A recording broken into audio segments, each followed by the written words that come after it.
Hey, what's up, Chicago? And welcome back to Speak Your Mind Radio. I'm your hostess with the mostest, Queen Star, aka Ms. Hip Hop. And in today's episode, we're going to be talking to Pink the Wordsmith about his seventh mixtape, Brief Intermission, and the method behind this man's music, because it's awesome. So, you guys, without further ado, bringing up next to the mic, Pink the Wordsmith. How you doing? I'm doing good. That was a great intro. Why, thank you. Thank you for being here today. I do appreciate it. And as you know, here at Speak Your Mind Radio, we do a traditional icebreaker question for all the artists. So let's get started. Uh, Um, who's an underrated producer or MC that you think deserves more shine? uh, Alrighty. So this is really just going to be a cliche and very, very obvious answer. I gotta choose somebody from the tribe. I gotta go with DJ Glassheart or any of the other guys like Davy Baby or Three Below. Because I feel like everybody within our own collective is like the way that we blend like sound and idea under like one cohesive like theme of Jazz Viva. I think that is amazing. Definitely amazing. And you guys do have like a good circle of creatives that do like this awesome thing with this music. It's something I've never heard before. It's just it's different. It's unique. You know what I'm saying? Um, oh, I had a call. Hold on. You Okay, girl. my bad. Yeah, like I said, it's just very unique when you're listening to it, you know. And DJ, shout out to DJ Glassheart. For sure. Absolutely love him for sure. Oh my God. I'm so sorry. Okay, my phone keep ringing. I'm so sorry. Okay. Yeah, but shout out to DJ Glassheart for coming on the show 2 months ago and he actually told me about you and I'm glad he did because I get to meet the rest of the tribe. For sure. Because I will say the group chat was talking yesterday, so it's like you will be expecting either the last two members at some point in time. Oh man, I look forward to it. Okay, so why don't you take the time out to reintroduce yourself to everyone out there and tell them where you're from and what motivates you to do music daily? So brief introduction of me. So I was born in Jacksonville, Florida, because my dad was in the Navy, but we ended up moving back to where my mom and dad was from in Cuthbert, Georgia. So I was raised in a very small town, Southwest Georgia, no more than about like 2,500 people. Very, very small. But my influence for music, I wouldn't even really call it music. I'd say it's art because it's like an extension of myself, really. Because, like, what I write about in my poetry is no different from the things I would write in my research papers in school. So it's like everything is connected to the same goal of, like, how can we liberate the mind? How can we create healthier communities for our people? Oh man, that's freaking awesome. I'm always talking about mental health this, mental health that, and you Yeah. just kind of pinpointed it right there. You know what I'm saying? When I was listening to a brief intermission, I thought about all the times I had hosted and gone to open mics and all these different walks of life getting on stage, expressing themselves in different ways. And that's what your mixtape reminded me of. Yeah, because I would say it's more so spoken word. So just going back to Ricky's Renaissance, I'll never forget, like I had the first person who ever kind of like reviewed that mixtape. It kind of threw me off a little bit because I had to understand like what he was trying to express to me. But he had said if he was just reading it straight up without listening to it, then it would be amazing. And that kind of like drove me to kind of like all right, how can I make this just as good as poetry as it is to listen to as a rap? So that's really just what's been grinding. That's really what's been putting a battery in my back, basically. Like, all right, how can I make this message palatable? Wow, I love the I like the way you express yourself. The battery in the back motivated you to continue to express yourself in in a unique way. I know I keep saying unique, but That's just what it is to me, you know? Yeah, because it's like one thing about it is I'm like the typical Earl or Mike comparison. It really just doesn't resonate because I done heard somebody say, "Oh, you sound like RX nephew" or something like that. Because it's like the way when people hear my music, they try to describe it as somebody they heard before, but it's like no disrespect to anybody, but it's like you can't because that's something I'm big on. It's like how can I make music that sounds exactly how I talk? So that's really how I got my sound and just being at it every day. It's like me just talking my inner thoughts, basically. Yeah, most definitely. Speaking of which, I was gonna save this question, but I guess I go ahead and ask you now.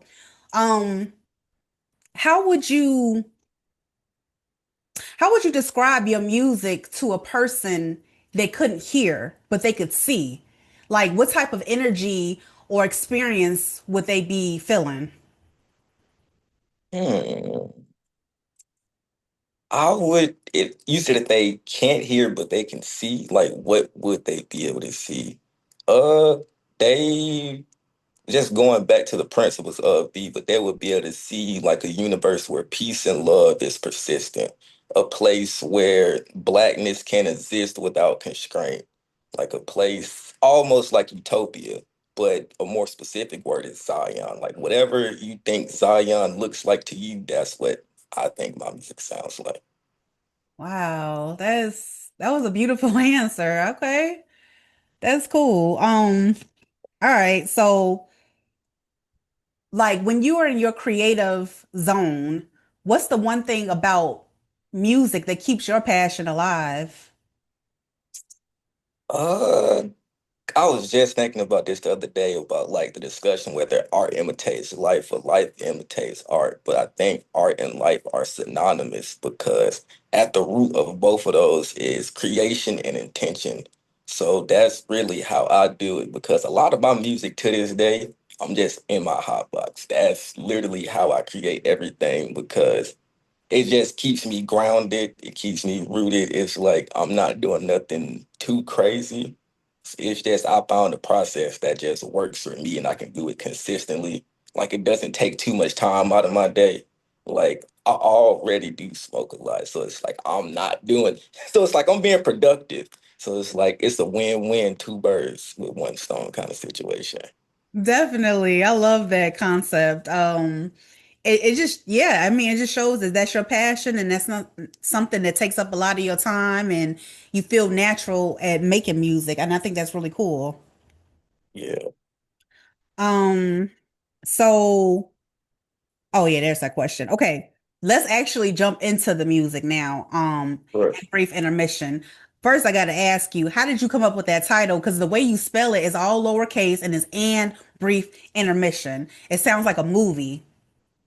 Well, that's how it was to me because me and Glass had this conversation like a life, like, oh, you need to drop more because all of the music is in chronological order.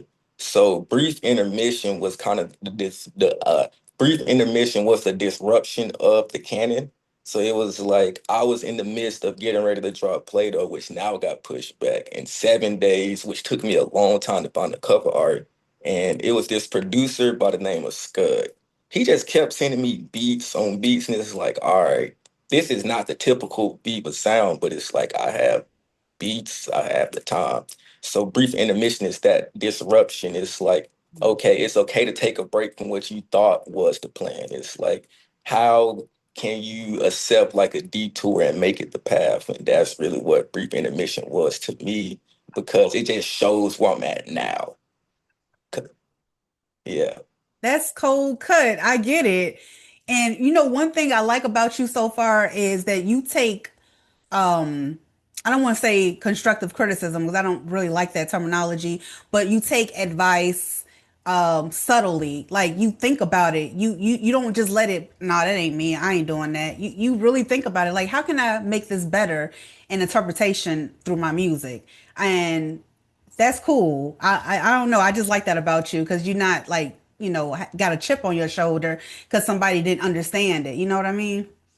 Basically, and it's not that I'm trying to make people understand what got going on, because it's like if it's for you, I'm just trying to open more doors. So it's like if this is something you like, I'm just trying to reach as many people as possible. Because the thing about the beat selection, each beat selection comes with a different audience. So it's like if you rock with that audience, I can take my same message and place on this beat. Because what's crazy, the other day it was this producer, it was more like some lucky type beats like some trap or like with some heavy 808s. We don't even use 808s, but I'm starting to rap on those now and get the same message across. So it's like I'm just trying to reach the people wherever they at. Okay, okay. Well, I'm definitely along that tribe of people because I do like your music. So, yeah, Thank you. you're welcome. I wanted to ask you, I actually wanted to ask you about the different producers that you worked with. Like, I know my homeboy DJ Glassheart, but what about the other ones and the features too? Like, can you describe the relationship between you all because it just meshes so well together? So I'll start with Echo Slice. So Echo Slice was the real reason why Brief Intermission happened because the intro song That Choice. So when That Choice beat came in, I was like, all right, now I got to make a tape because even though Scud has most of the production on the tape, that Echo Slice beat was the catalyst. Like, all right, I got something here. Now I got to get in that mode and try to like sequence the track list. But it's just people I've found on the internet. It's just like we connected with this same ideology because for me, knowing that I'm a broke college student, it's like the currency isn't money, it's love of art. And it's like if you have that same love of art and we can connect on that basis, then we're good in my books. Because I feel like if I really want to change the future of how we work within our communities, it's like it can't be transactional. It's like we both really got to believe in what we're doing can make something better, have some kind of impact. So, in short, just meeting Scud and Echo Slice over the internet, it's just like we connected over the love of art. Oh man, that's beautiful. Chemistry is one hell of a drug, isn't it? It is, and it's like I ain't gonna hold you. Scud made me fall back in love again with music because it was like not that I was starting to lose passion, but it was like it's so many. This is something I can find myself fall in love with over and over and over again. It's like I can see myself doing this for a long time. Oh man, that is so cool. So what's the first song you did fall in love with? Okay, so this is a very tough one because I'll say it's three choices. Even though they all on different albums, they was probably made around the same time. But I'll start with UBI because that was me and Glass' first song.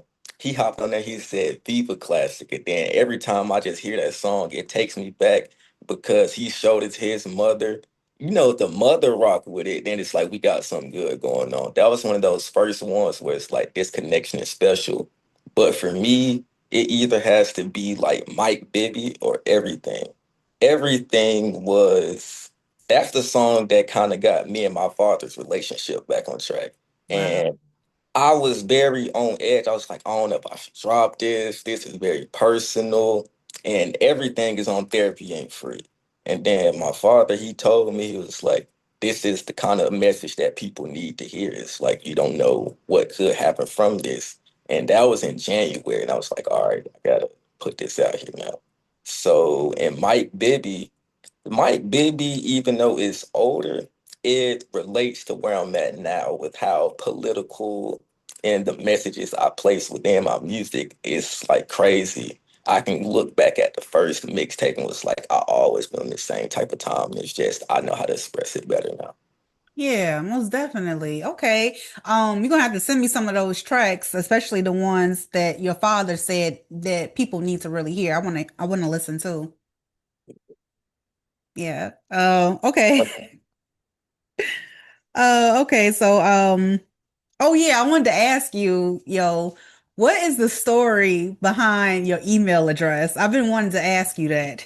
Okay, so my original artist name wasn't Pink the Wordsmith. So it's like right before Ricky's Renaissance, that's when I was starting to go by Pink the Wordsmith. But before I started uploading content, anything like that, I thought of myself as glowing pink because fun fact, if I could actually genuinely sing, I'd probably be making like some pop music or like some Steve Lacy. Cause it was like glowing pink was just that aura, the vibe of pink, and it's just like shining within femininity and just like the softness of self.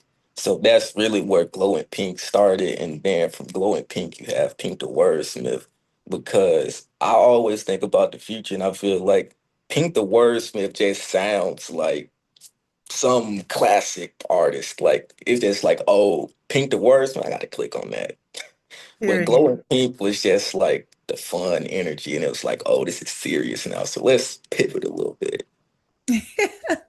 Okay, I like that. That is kind of like your aura, like that word and pink, and it's glowing. And I mean, although that's not your stage name, but it does give the aura of it, and I like that.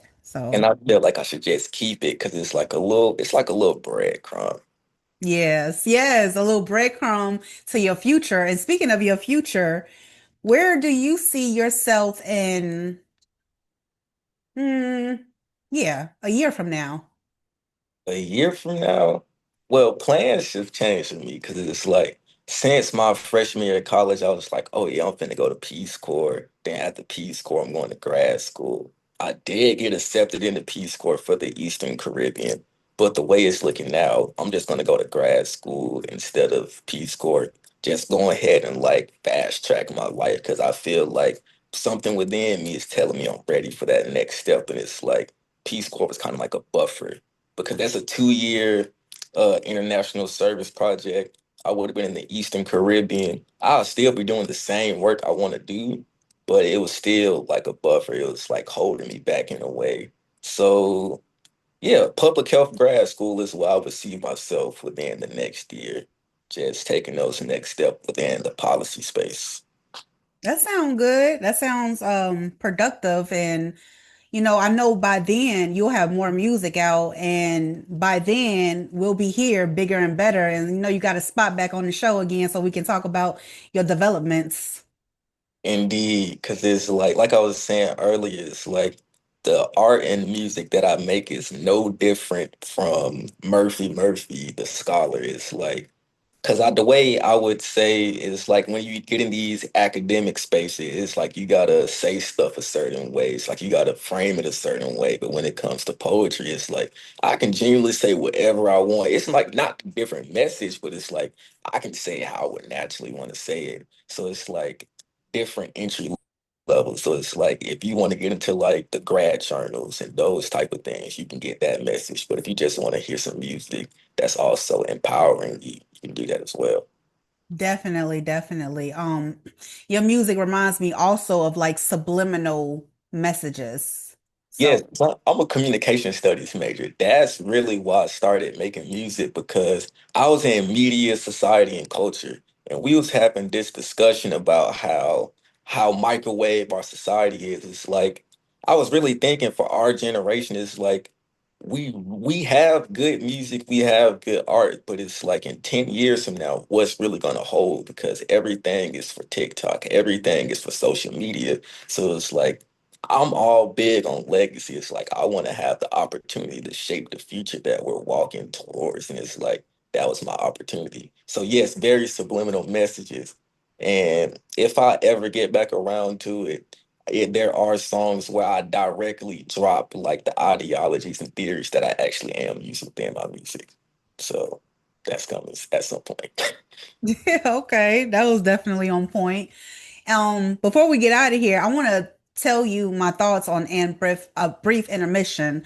Um, I took out a couple of standout tracks, and one of them was actually number one, That Choice. The other one was, I think I'm saying it right, 32 MO, like 32 months. No, 32 more because it's another breadcrumb. So in the first 32, that was an Echo Slice beat. The last bar I was saying was like more please. So then when I found the Scud beat that sounded like it flowed after disco, I was like, all right. I got you 32 more bars because that was a technical song. Because a technical rap verse is 16 bars, so that's how it's called 32 because it's two 16s. So it's 32 more. So yeah. Okay, you put a little math in there. I see. Okay. A little bit, just a little bit. A little bit. Okay. The other song standout track for me was the bonus track with Groove Up, and it was produced by DJ Glassheart. I thought that was dope too. Overall, I want to say I'm getting my notes out. This Oh, This mixtape for me gets 5 mics, one for creativity, production wise, uniqueness, energy, and reflectiveness. And I say reflectiveness subtly because the nostalgical feeling it gave me with all the layered imagery underneath your words, I guess that's shout out to the producers, you know what I'm saying? Um, Also, I just want to say the cover art was pretty cool too. It kind of, I don't know, it reminded me of something, don't laugh, but it kind of reminded me of like the 60s a little bit because the beings were like dancing around and stuff or something like tribal almost. So that's my feedback on your mixtape. yeah, and I feel like all of that really resonated with how I went into the project because it's like I'm not very like a dancing type of person. And it's kind of no, it's kind of ironic because we was also talking about how mind-boggling the collective consciousness is because it's like Tyler the Creator just had the drop, don't tap the glass, and it was like, it don't matter. That's completely different, but that's kind of like the same energy. Like, let's just dance. Let's get back in the community. Let's like find music that we love. It's just like that energy, like all the different disco style beats and all like the upbeat tempo. Cause it's like I'm typically on beats where I rap slower. It's more meditative. It's more like that type of wave. But this is like, all right, I'm actually sitting up for it. I'm laughing more. I'm smiling. It's like joy in the creations I make because at the beginning of my music had to catch up to my life. But once it caught up to my life, it's like, what do I want to write about? What stories do I want to tell? And Brief Intermission was just like the culmination of what's to come and what will be. Yeah, definitely, definitely. Um, well, I hope that there is more to come from you Oh, because indeed. I'm Indeed. just saying, because you got something, bro. I'm over here scheming like an architect. It's like because when I was in the process of my fraternity, it was like setting goals for the year. So the goals I set for myself was I think it was minimum 10 mixtapes this year. If you pay attention to how many tapes Viva and myself dropped, we're getting very close. And it's like, you know how when you're in theater and plays, it's like when the final act comes, the crescendo, we Yeah. get fourth quarter is gonna be fourth quarter of B. We're gonna be something serious. Oh my God, it's gonna be heating up. I can feel it now. Yes, sir. Yes. Okay. Can you please tell everybody right now where they can follow your journey and listen to your seventh studio mixtape and brief intermission? So Pink the Wordsmith, PinkTheWordsmith everywhere. Cause I just wanted to have like uniform branding. And luckily my name was unique enough. I ain't have to add numbers. So just Pink the Wordsmith on every single platform. Wherever you can find your music at, whatever social media platform you're on, I'm there. Except for Facebook and Twitter. Other than that, everywhere. Okay, okay. Thank you so much, Pink the Wordsmith. I really appreciate you coming on today's show. I had fun talking to you. And like I said, I can't wait till that year mark comes up and we can do this again. Would do. Thank you. You're welcome. Talk to you later. Alrighty. Peace.